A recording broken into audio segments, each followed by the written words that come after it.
Hello, Amy. Please come to Isa Restaurant across from the station right away. The whole family is here waiting for you. Isa Restaurant? You mean that French restaurant place? What do you mean the whole family is waiting? Actually, I reserved the place. I even invited the family members who usually can't make it. The cost will be around $20,000, and I'll be paying with your credit card. Please hurry. With that, my husband James hung up the phone. Am I paying $20,000? That's ridiculous. I just stood there in disbelief, but honestly, I wasn't surprised. I was just shocked by how foolish my husband was. He really doesn't get it. Despite having everything under control, my husband is putting himself in a terrible situation, and I'm seriously thinking about pushing him over the edge. With that thought, I left the house. 20 minutes later, I arrived at Isa Restaurant. James was waiting alone and greeted me with a creepy smile that didn't match the fancy restaurant. He said the relatives were already in another room, and he started talking proudly. Amy, like I said earlier, I'm going to use your credit card freely. It may seem tough, but a wife's money belongs to her husband. It's only natural for a wife to support her husband, right? You don't have any complaints, do you? I was speechless. This was unbelievable foolishness.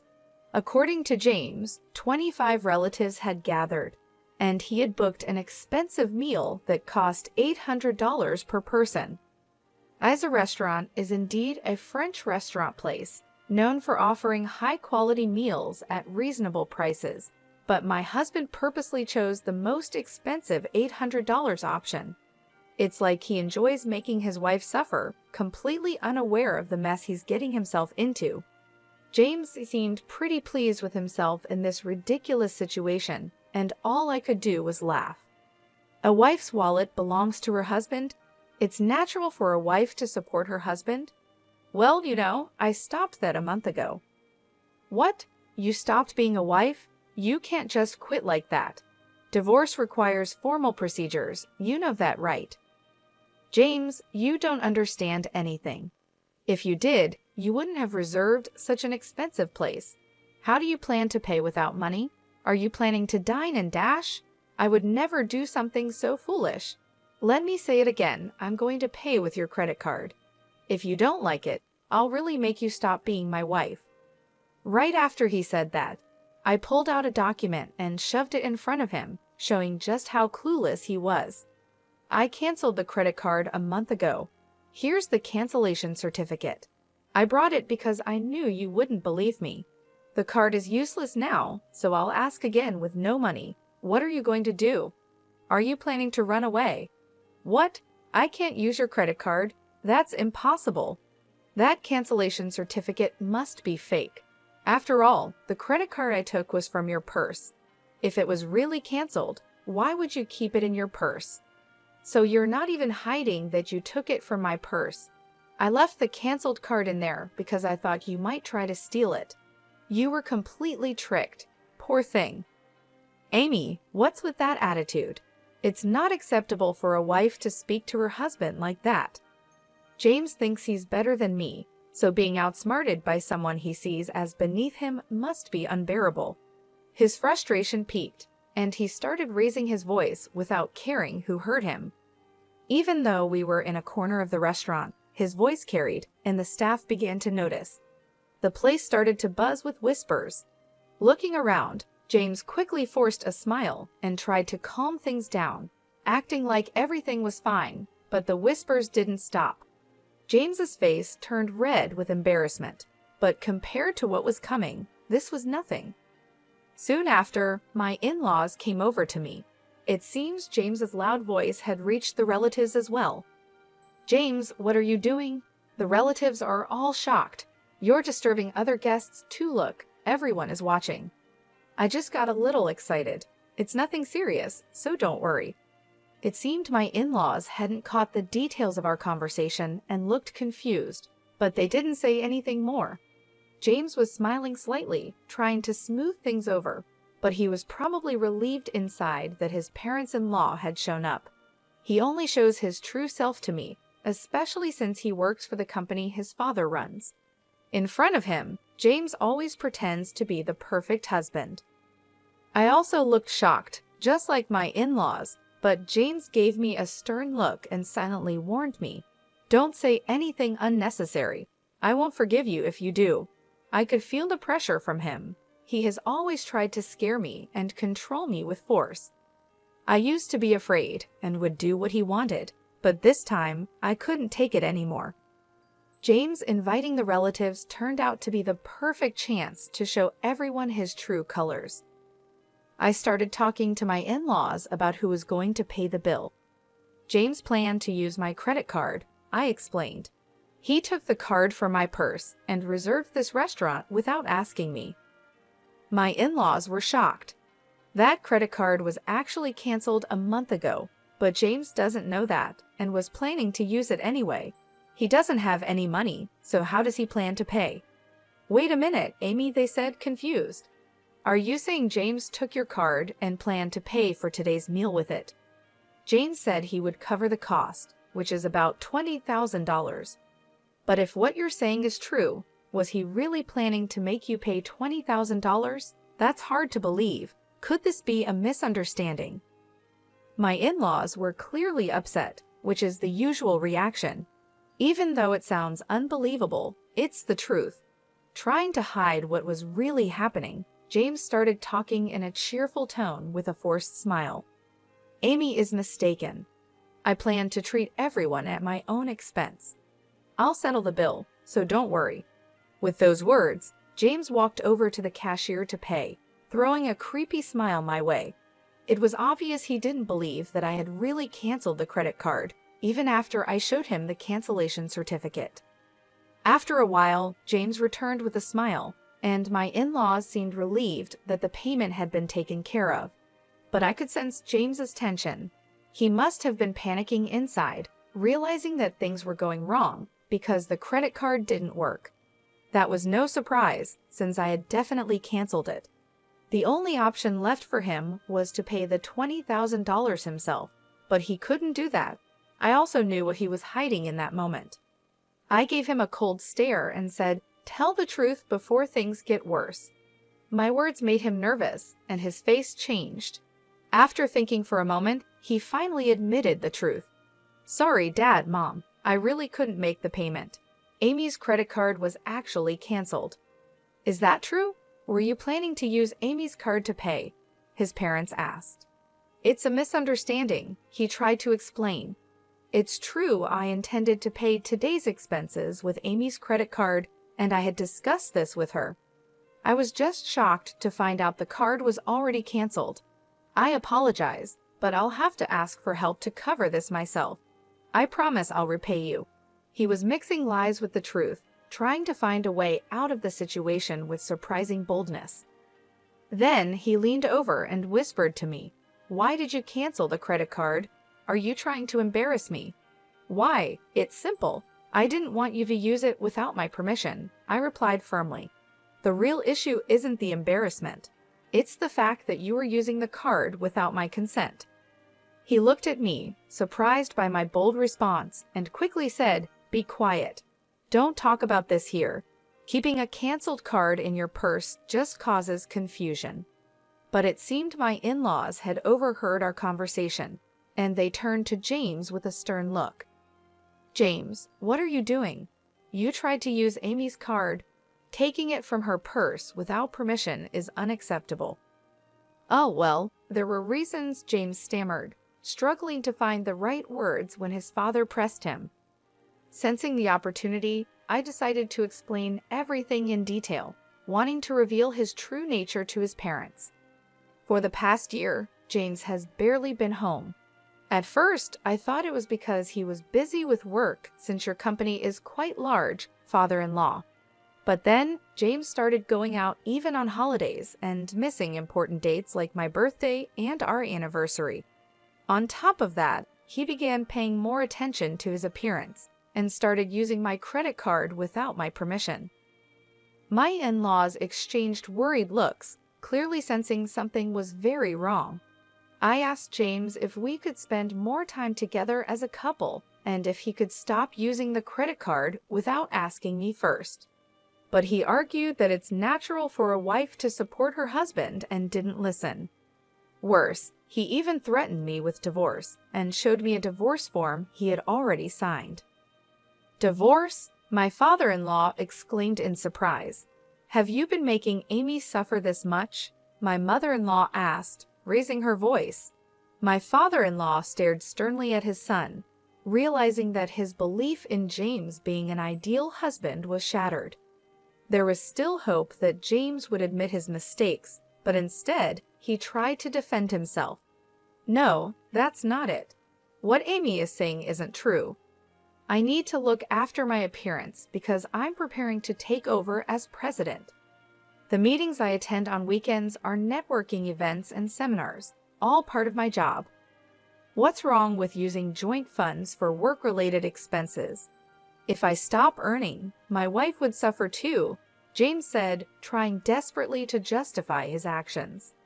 My in-laws stayed quiet, perhaps finding some logic in James' explanation and hesitating to criticize him.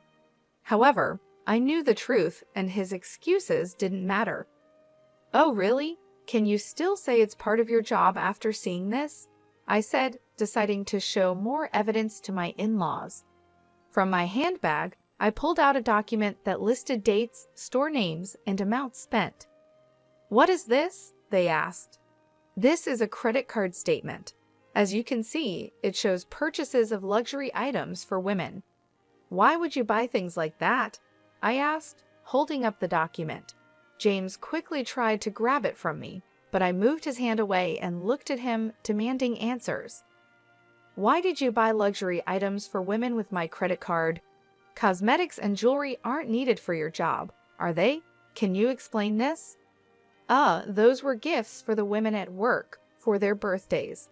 It's important to be liked by women in business, you know. The expense was necessary, James said, sounding unsure. His explanation was confusing, but considering his position at work, there might have been some truth to it. Saying it was for birthday gifts might seem reasonable, but this time his parents didn't believe him. Whatever the reason, the fact remains you used Amy's card without permission. If it was really necessary, you should have talked it over with her. Buying luxury brands just because female colleagues asked for them doesn't seem believable. "I'm sorry. I apologize for using my wife's card," James finally admitted. "I promise I'll never do it again. Please forgive me," my husband pleaded, making an apologetic gesture toward me and his parents. However, my father-in-law's anger didn't fade easily. He sternly warned my husband, "Just because you're married doesn't mean you can use someone else's credit card without permission. And since the amount is significant, make sure to pay Amy back for the money you spent." "All right, I'll refund the money," my husband said, looking downcast and appearing thoughtful, but I wasn't convinced. Did he really think I didn't know he was still hiding something? This was just the beginning of the real challenge. My husband, his parents, and I headed to the room where the other relatives were waiting. Once there, I took out my smartphone from my bag and pressed the play button. The sudden sound surprised my husband, and he stared at me in disbelief, his face quickly turning pale. The audio was a conversation between him and a woman where he was insulting me, and the woman was saying, "Hurry up and divorce your wife." The family members around us were shocked by what they heard. "James, who is this woman?" I asked. "Oh, well, my husband desperately searched for an excuse." His parents glared at him angrily, and the relatives were horrified by the situation. My husband was now facing another crisis right after the credit card issue, without a moment to recover. "There's no hiding it anymore. You were having an affair, weren't you?" I said firmly. My husband started sweating and quickly shouted, "That's not true. I'm not having an affair. It was wrong of me to speak badly about you, but she's just a friend, and we were just hanging out. By the way, when did you record this? Eavesdropping is illegal." Although he admitted to insulting me, he kept denying the affair and tried to shift the focus onto me. blaming me for recording the conversation. But I wasn't backing down. I explained the facts so he couldn't escape. James, I've been keeping an eye on you for a while. The credit card history made the affair obvious. That's why, while you pretended to go to work, I installed a listening device in your car. A listening device in the car? That's ridiculous. As I said earlier, eavesdropping is illegal. Do you understand that? If it's to gather evidence of infidelity, it's not illegal as long as it's not used for stalking or anything similar. I responded firmly, showing that I wasn't going to back down. I was ready to do whatever it took to uncover the truth, focusing on my own well-being and finding justice in our troubled relationship. My husband fell silent, realizing he couldn't justify his actions, but he still couldn't admit the truth. Instead, he turned to his parents and relatives, saying, "Everyone, please don't believe what she's saying. She's trying to trap me. I haven't been unfaithful." Sighing, I tossed a document in front of him and the relatives. "What is this?" he asked, looking uneasy. "What do you think it is? It's a demand for compensation." As soon as I said that, my husband's face turned pale. The document was a compensation claim I had sent to his mistress. Through an investigation, it was confirmed that he was having an affair with a woman named Lily. So I went to Lily and demanded compensation from her before coming to him. "You met Lily directly and demanded compensation? What were you thinking?" My husband was so shocked he couldn't speak, but really, he had no right to blame me while ignoring his own mistakes. "Surprised? But she told me everything. She didn't hide your wrongdoings. You were buying luxury items for her with my credit card, weren't you?" The excuse about gifts for female employees was obviously a lie. It was all for her. Lily admitted everything, and because of my credit card, she agreed to pay compensation. That's why I brought this compensation claim. My husband looked up at the sky, his face full of despair. I waved the compensation claim in front of him, showing it off. Unable to hide his irritation, he raised his voice, saying, "Damn, to think you planned all this without me knowing. You're truly a cunning wife." "I was your wife, but that's in the past. I told you a month ago that I quit, didn't you hear? In fact, the divorce papers have already been submitted. I'm just an acquaintance now." "Did you really submit the divorce papers? Why are you surprised?" "I simply submitted the divorce papers you waved in my face to try to trouble me. Everything was done through the proper procedures. Any complaints? But you shouldn't just file for divorce on your own. Divorcing without discussion is unreasonable." "It might be unreasonable, but that doesn't change the fact that you used my credit card without permission. That's why I filed the divorce papers on my own. This matter is now settled." My husband was left speechless, clearly shocked by my actions. He hadn't expected any of this. My in-laws and other relatives who were watching seemed to finally realize that my story was true. Using Amy's credit card without permission and having an affair.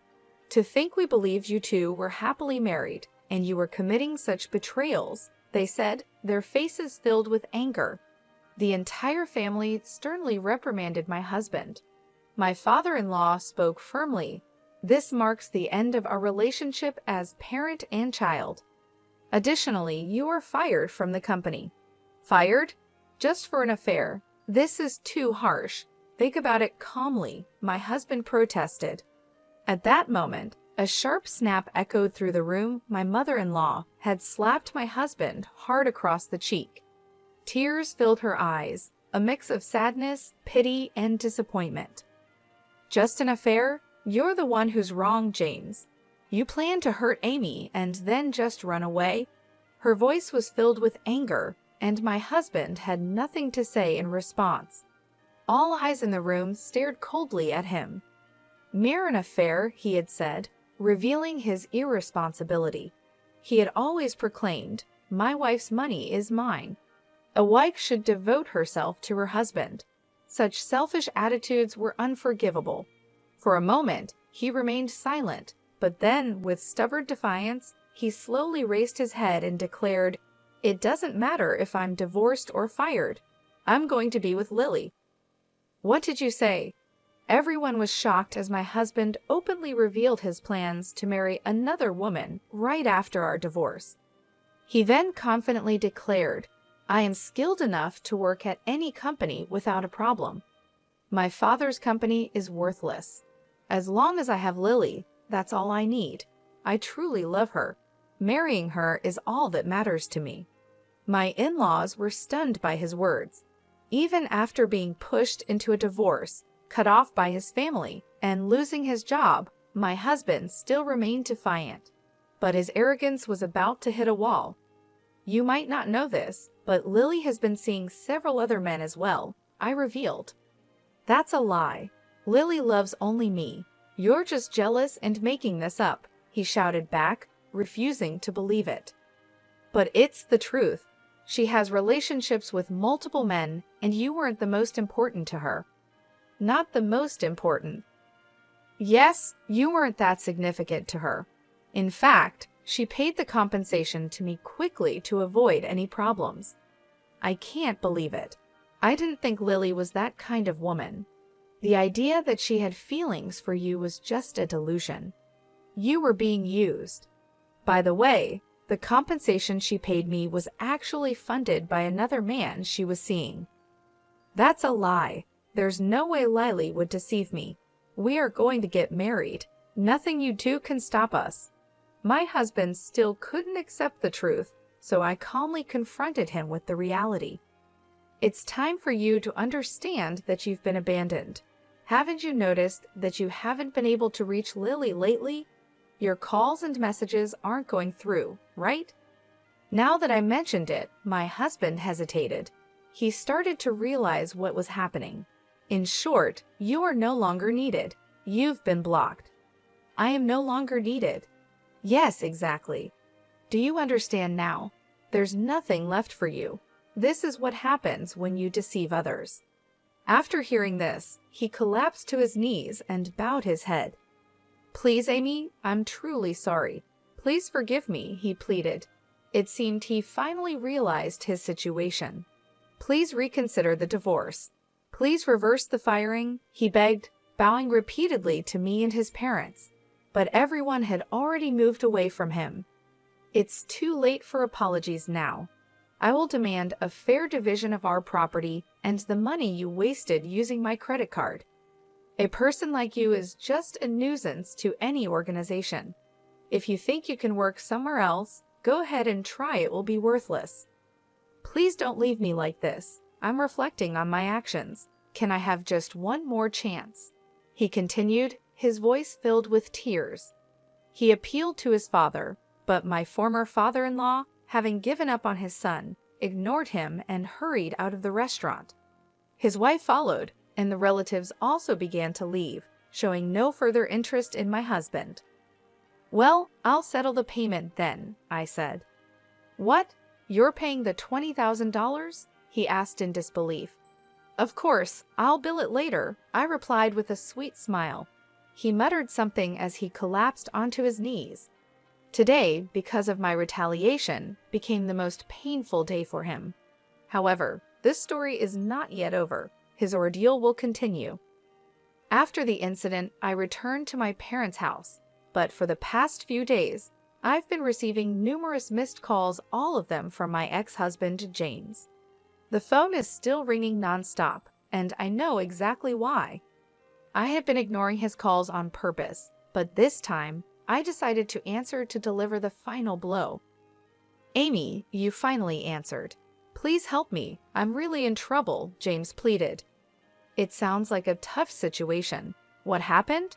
Are you trying to escape debt collectors?" I asked calmly. "What? How did you know that?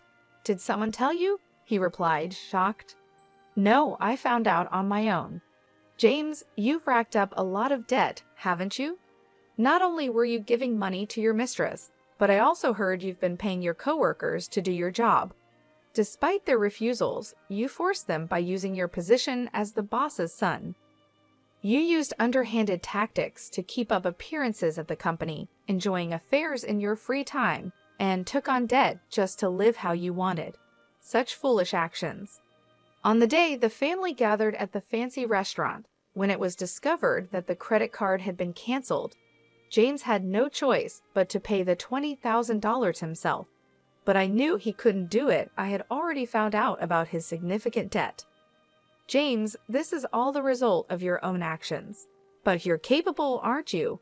Leaving your father's company shouldn't be a problem, right? Well, the truth is, I haven't found another job yet. All my interviews have been unsuccessful, and I'm being chased by debt collectors. It's wearing me down mentally, he confessed. That's exactly what I expected from someone who pushed their work onto others to make themselves look good. Even if you find another job, it won't last. Don't you get that? My words hit him hard, and he couldn't respond. Unless he reflects on his actions and changes his ways, he'll keep making the same mistakes over and over. If things continue like this, he'll only face more misery, even without my intervention. Amy, I truly regret everything. I should have valued you more and worked sincerely at my father's company. But I neglected all that. I'm genuinely sorry. Won't you consider starting over with me? He begged. I must say, it's impossible to try again. I believe people can change, but some actions are unforgivable. You didn't just deceive me. You deceived many others who trusted you. You need to pay the price for that. And of course, you will fully repay the property division and the money you misused. Escaping is not an option. After hearing the silence on the other end, I calmly ended the call. 10 days later, I heard more about James's recent situation from my former in-laws. As expected, he hadn't found a stable job and ended up asking his family for support. I need help because we're family. Is it okay for your son to end up like this? He pleaded desperately. It was frustrating to see him ignore and deceive his family and relatives, only to turn to them for help when he was in trouble. His self-centered behavior is something I've always noticed. James has lived comfortably because of the help and support from those around him, but I've never heard him express any gratitude. If I had seen his true nature before getting married, I would have never gone through with it. I deeply regret enduring everything alone, without asking anyone for advice. If I had reached out to my in-laws or other relatives sooner, maybe my future would have turned out differently. From now on, I'll be more honest with myself, aiming to become stronger and more determined. It's time to say goodbye to the weaker version of myself and step forward with a firm resolve into a new beginning.